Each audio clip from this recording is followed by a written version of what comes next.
मध्य प्रदेश में विधानसभा चुनाव को लेकर राजनीतिक दलों का प्रचार अभियान तेजी से चल रहा है। गुरुवार को सागर जिले की सुरखी विधानसभा क्षेत्र के बिलेरा में केंद्रीय रेल मंत्री अश्विनी वैष्णव ने भाजपा प्रत्याशी गोविंद सिंह राजपूत के समर्थन में जनसभा को संबोधित किया।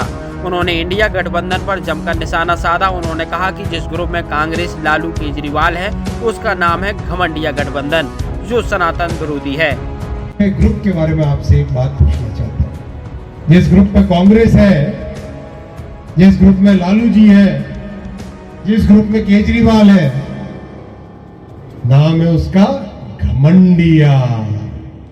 घमंडिया गठबंधन है। उसने नाम भी चुन चुन के रखते हैं भाई ये लोग।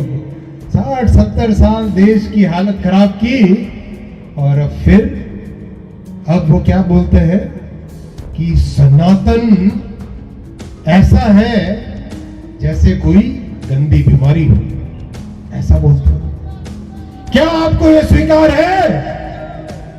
क्या आपको यह स्वीकार है कि कोई सनातन को गाली दे?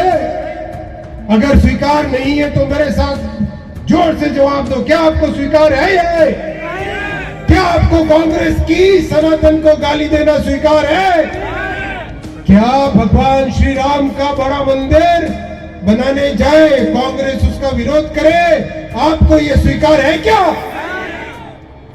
ये कांग्रेस की नीति है साथियों। ये कांग्रेस की नीयत है। मां बहनों के प्रति अन्याय करना, किसानों को धोखा देना, सनातन को गाली देना, भगवान राम का भव्य मंदिर बनाने जब मोदी जी चले उनके रास्ते में रुकावटें डालना, ये है कांग्रेस का, ये कांग्रेस की नीति है, ये कांग्रेस की नीयत है। क्या उस कांग्रेस को फिर से आप मौका दोगे? क्या उस कांग्रेस को फिर से मौका दोगे?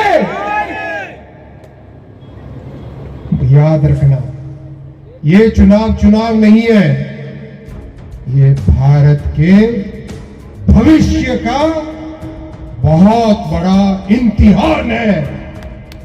ये भारत के भविष्य को बनाने की बहुत बड़ा मुकाम है। वो मुकाम है जिसमें देश के गरीब से गरीब व्यक्ति को आज सम्मान मिल रहा है। आप मुझे बताओ, 60 वर्षों तक कांग्रेस की सरकारें थी, किसी ने किसान भाइयों के बैंक के अकाउंट में पैसे डालने का सोचा क्या? किसने सोचा? मोदी जी ने। वहीं चुनावी सभा को पूर्व मुख्यमंत्री व केंद्रीय मंत्री उमा भारती को संबोधित करना था, लेकिन अस्वस्थ होने की वजह से वह नहीं आ सकी। लेकिन उन्होंने चुनावी जनसभा को मोबाइल फोन के माध्यम से संबोधित किया। उन्होंने सुर्खी की जनता से सभा में न आने को लेकर माफी भी मांगी। उन्होंने कहा कि आप सभी को मुझ में और गोविंद में अंतर नहीं समझना है। उन्होंने मेरे अच्छे बुरे समय में हमेशा साथ दिया है, मेरा सम्मान किया है। हम दोनों एक माँ की कोख में पैदा नहीं हुए, लेकिन वह मेरे भाई जैसे हैं। उन्होंने गोविंद सिंह राजपूत को पहले से और अधिक मतों से जिताने की जनता से अपील भी की। आपको मुझ में और गोविंद सिंह जी में अंतर नहीं समझना है, क्योंकि गोविंद सिंह जी मेरे से अभिन्न रहे हैं। उन्होंने हमेशा मेरे अच्छे बुरे में मेरा साथ दिया, मेरा सम्मान किया है।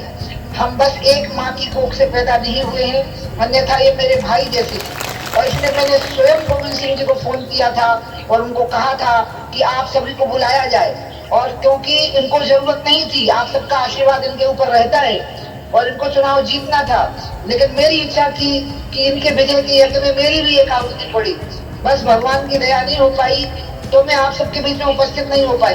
लेकिन मैं आप सबसे यही कहूंगी कि गोविंद सिंह जी पहले से भी ज्यादा वोटों से जीत के आएंगे तो मेरी इज्जत बढ़ेगी, मेरा सम्मान बढ़ेगा, क्योंकि मैं आपकी इज्जत और आपका सम्मान कभी घटने नहीं दूंगी। मैं गंगा के लिए, तिरंगा के लिए कुर्सी छोड़ती हूँ, तिरंगे के लिए मैं गंगा के लिए जान देने को तैयार थी। मैं राम मंदिर के भव्य निर्माण के लिए जान देने के लिए तैयार थी, गोली खाने को तैयार थी। मैं तिरंगे की शान के लिए मुख्यमंत्री की कुर्सी छोड़ती थी। भारत माता की शान के लिए अपनी जान दे सकती हूँ। आपकी मूछ नीची नहीं होने दूंगी, आपका सिर नीचा नहीं होने दूंगी, आपकी इज्जत नीचे नहीं होने दूंगी। और इसलिए आज आप लोगों से अपील करती हूँ कि मेरी अनुपस्थिति के लिए मुझे क्षमा करिएगा।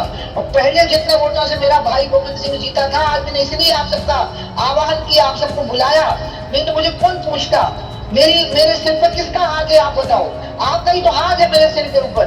जितने भारत की महिला नेता रही उनके सिर के ऊपर किसी न किसी, इंदिरा जी के सिर पर नेहरू जी का हाथ था, सोनिया जी के सिर पर इंदिरा जी और राजीव जी का हाथ था, जयललिता जी के सिर पर एमजीआर जी का हाथ था, मायावती जी के सिर पर कांशीराम जी का हाथ था। मेरे सिर पर तो आप लोगों का हाथ है, सिर्फ आपकी छत्र छाया है। और आप मेरे सिर पर हाथ रख देते हो तो मेरी पूजा शुरू हो जाती है, लोग मुझे पूछना शुरू कर देते हैं। इसलिए गोविंद सिंह ज्यादा वोटों से जीतेंगे तो मेरी इज्जत और बढ़ेगी। पहले से ज्यादा वोटों से गोविंद सिंह जी को जिताइए, ये मेरी अपील है। और हम मोदी जी को कभी भी अहित ना होने दें उनका।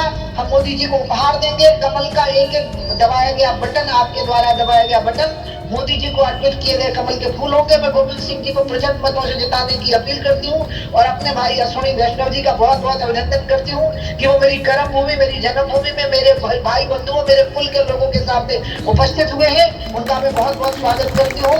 ये बहुत ही शानदार व्यक्ति है। वहीं चुनावी सभा को कैबिनेट मंत्री गोपाल भार्गव और भाजपा प्रत्याशी गोविंद सिंह राजपूत ने भी संबोधित किया। बिटियों के हाथ पीले नहीं कर पाए 1.5 साल जब तक उनकी सरकार रही।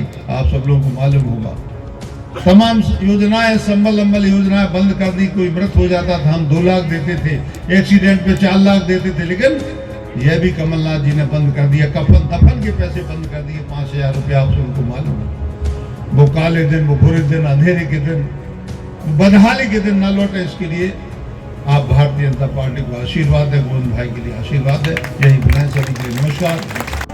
सारे लोग हम और आप खुशियों से अपने अपने मंदिरों के सामने, घर के सामने शंख झालर बजाकर अभिनंदन करेंगे, स्वागत करेंगे। ये है हिंदुओं की परंपरा।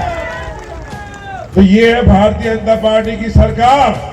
तो हम भारतीय जनता पार्टी की सरकार चाहते हैं, देश को धर्म से जोड़ना चाहते हैं या अधर्मियों का साथ देना चाहते हैं? अधर्मियों का साथ वो है जिन्होंने कभी, इन कांग्रेसियों ने कभी भी राम मंदिर की बात नहीं की। इससे मेरा साथियों, सबसे मेरा विनम्र निवेदन है कि सारे लोग एक साथ होकर ये संकल्प लो कि सुर्की विधानसभा में आप सबका ऐसा आशीर्वाद रहे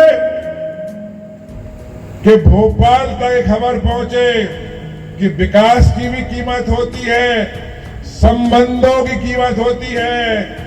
और प्रधानमंत्री को शिवराज सिंह चौहान मुख्यमंत्री ने जो काम किया है उस काम का सम्मान भी सुर्की के लोग करते हैं। ये संकल्प हमें करना पड़ेगा। आप सबसे मेरा निवेदन है, मैं हाथ नहीं उठाऊंगा, हाथ तो आपने उठा दिए थे, आप सबका आशीर्वाद है, लेकिन बगल में भार्गव जी बैठे हैं। इन भार्गव जी से कुछ सीखना पड़ा हम लोगों के लिए। हम इनसे कहा था कि आपके पांव में का पदम है, घर से आप निकलत नहीं है और चुनाव जीत जाते, और हमारे से मरे जा रहे देरी देरी में घुटना टेक टेक है। तो ऐसी सुर्खी बनाओ, ऐसी सेवा में आपकी करो, ऐसे काम में आपकी कर सको कि आप भी कहो जाओ गोविंद, घर बैठो, सुर्खी की जनता चुनाव जिता के तुम्हें देगी। कई गांव के लोगों ने हमसे कहा तो भैया काहे को घूम रहे हो, आपने बुला दिया, मान कर दिया, सम्मान कर दिया, काम कर रहा, बिल्कुल नहीं आओ आप तो। कई गांव के लोगों ने कहा आप तो पोलिंग देख लेना, मगर हम मन नहीं मानत, कहा कि जिंदगी से हम तो घर घर गए हैं।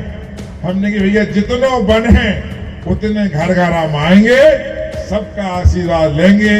ये हमारे चरित्र में है, हमारे खून में है कि हम नहीं घर बैठ सकते। इसलिए सब सुर्खी वालों के लिए हम दोबारा प्रणाम करते हैं। आप पधारे।